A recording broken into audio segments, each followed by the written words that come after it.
이제 본격적으로 2021년도 하반기 대학 교육편제단위 조사를 안내드리고 입력 시스템을 실습하는 시간을 가져보려고 합니다.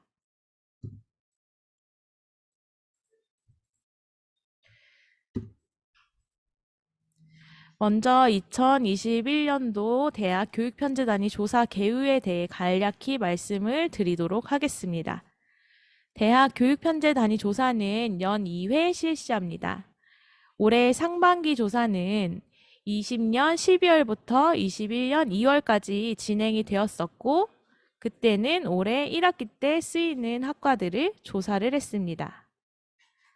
이번에 진행되는 하반기 조사는 7월 19일부터 추석 전까지인 9월 17일까지이며 조사 내용은 올해 2학기에 쓰일 학과들입니다. 모두 바쁘시겠지만 조사의 일정을 준수하여 주셔서 우리 모두 해피한 추석을 보낼 수 있기를 간절히 바라봅니다. 상세의 조사 일정은 뒤에서 다시 한번 설명드리겠습니다. 조사 대상은 상반기와 동일하게 대학정보공시 대상교 415개교, 평생교육법에 근거한 평생교육시설 총 13개교입니다.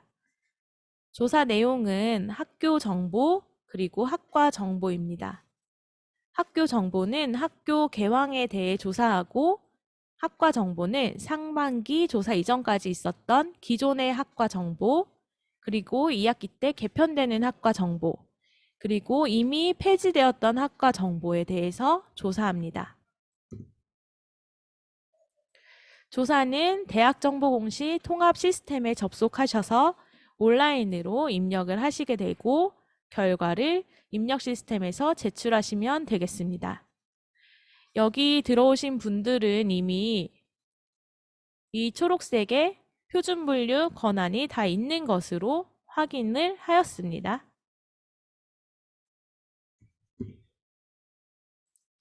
조사 상세 일정은 다음과 같습니다. 학교 관리 중에 대학원과 단과대학 관리 같은 경우는 이 자율분류 기술서 작성하는 부분과도 엮여있는 부분이라서 8월 20일까지 맞춰주시기를 바랍니다. 그리고 학교 정보 수정, 우리 총장명이나 학교 전화번호나 이런 것들의 정보는 상시적으로 변경 가능한 부분입니다. 총장 등 변경사항이 있는 경우 조사 중이 아니더라도 변경이 가능하니까 조사 기간 후에도 변경을 원하실 때에는 Q&A 게시판에 남겨주시면 저희가 오픈을 하도록 하겠습니다. 학과 관리 일정은 크게 두 가지로 보시면 되는데요. 기존 학과 또는 계속 폐지되어 있었던 기폐지 학과 관련 일정을 먼저 보시겠습니다. 기존 학과는 자율분류 기술서를 작성하지 않고 변경 가능한 일반 속성, 예를 들어 입학정원, 모집단위 학과 구분, 학위과정, 이런 등등의 것들, 그리고 교육 목표, 교육 과정, 진로 취업 분야 등의 교육 속성 부분, 기폐지 학과라고 하는데요. 이미 폐지가 진행돼서 계속 폐지인 상태로 있는 것들, 그런 학과 역시 자율분류 기술서를 작성하지 않고 변경 가능한 일반 속성, 그 다음에 교육 속성, 아까 말씀드렸던 교육 목표, 교육 과정, 진로 취업 분야 등의 그런 교육 속성, 그 다음에 폐지학과 재설치, 이제 이미 폐지가 되었지만 그 학과 이름으로 다시 모집을 이루는 경우 폐지학과 재설치가 가능하고요. 그 다음에 폐과 중에서 계속 통계에 쓸 건지 안 쓸 건지 하는 폐과 존치 관리 등의 부분을 관리하시면 되는데요. 이걸 통틀어서 미개편 학과라고 통칭을 하겠습니다. 이 미개편 학과 관리 일정은 9월 3일까지 진행을 해주시면 되겠습니다. 다음으로는 이제 미개편 학과가 아닌 개편 학과 일정입니다. 단과대를 변경한다거나 학과명이 변경된다거나 표준분류 계열을 변경한다거나 등등 학과를 개편하면 자율분류 기술서를 작성하셔야 합니다. 또한 기존 학과 중에서도 우리 조사에서 마련한 융합 속성의 학과라고 판단되시는 경우에는 역시 자율분류 기술서를 작성하셔야 합니다. 자율분류 기술서는 선생님들께서 자율분류 기술서 양식에 들어오셔서 자율분류 기술서를 작성하시고 제출하시고 그 후에 공시센터에서 확인하고 필요한 경우에 심의 상정해야 되는 그런 후속 절차가 좀 있기 때문에 자율분류 기술서 작성과 관련된 일정은 이 표준분류 조사 일정 중에 가장 중요한 일정이라고 보실 수 있겠습니다. 이 일정을 준수해 주셔야 조사의 전체 일정이 틀어지지 않고 차질 없이 진행될 수 있습니다.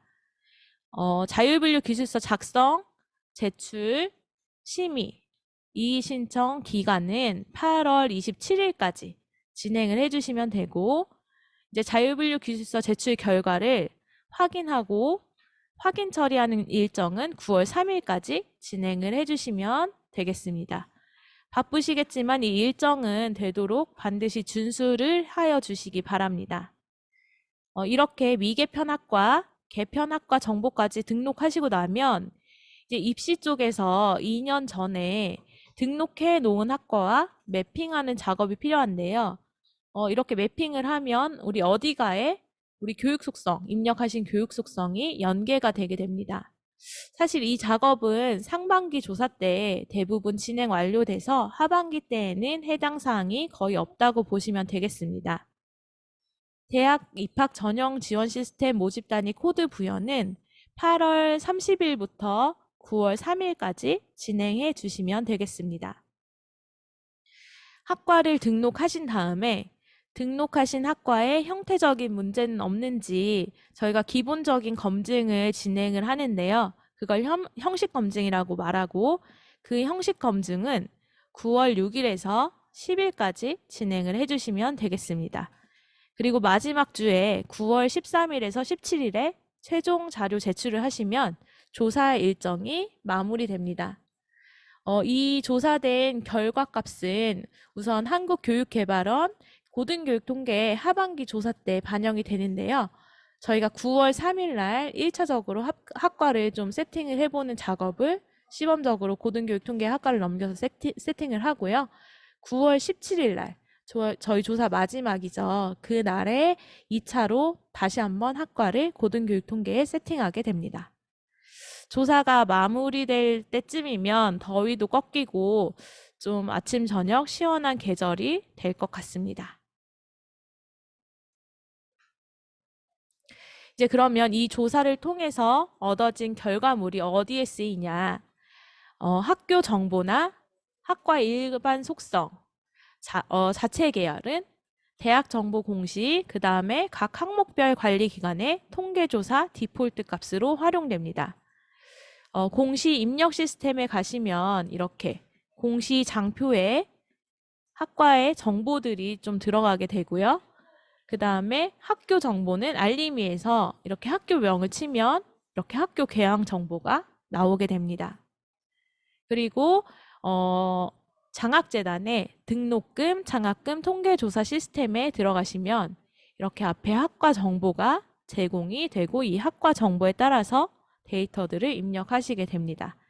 그 다음에 고등교육 통계조사에서도 저희가 드리는 학과 정보를 학교에서 입력하고 저희가 수업해서 학교에게 학교 정보를 드리면 고등교육 통계서도 이렇게 학과 정보를 깔아놓고 이제 고등교육 통계 조사에 임하신 선생님들이 이 학과를 기반으로 정보를 조사를 하게 됩니다. 학과의 교육 속성, 교육 목표, 교육 과정, 진로 취업 분야는 대학 어디가 대입 정보 포털에서 대학 학과 전형, 학과 정보 이렇게 정보에서 학과명을 검색하면 이렇게 교육 목표, 교육 과정, 진로 취업 분야가 제공이 되어서 수험생이나 학부모에게 각 학과를 소개하는 자료로 쓰이고 있습니다. 그리고 이 교육 속성에 대한 수요가 요즘에 계속 늘어나서 이 수요에 대해서 교육부나 뭐 여러 기관 또 그리고 기업체에서 계속 수요가 있는 경우가 있어서 이 부분은 조금 더 충실히 조사를 해주시면 더 좋은 정보로서 사용되지 않을까라는 생각이 듭니다. 그 다음에 각 학과의 표준 분류 계열 같은 경우는 공공기관이나 공기업이나 금융권 등에서 인력을 채용할 때 작용 요건이나 지원 자격으로 활용되는 것으로 저희가 좀 확인을 했는데요. 이제 어느 기관에서 사실 어떻게 얼마만큼 쓰느냐는 저희도 뒤늦게 학교에 연락을 받고 또한 이렇게 한 번씩 찾아보다가 좀 발견하는 경우들이 있고요. 그 다음에 정부의 각종 재정 지원 사업의 지원 요건, 교육부 사업뿐만이 아니라 다양한 사업에서 좀 사용을 하고 있더라고요. 그래서 이런 지원 자격이나 요건 등으로도 활용되는 경우를 확인할 수 있습니다.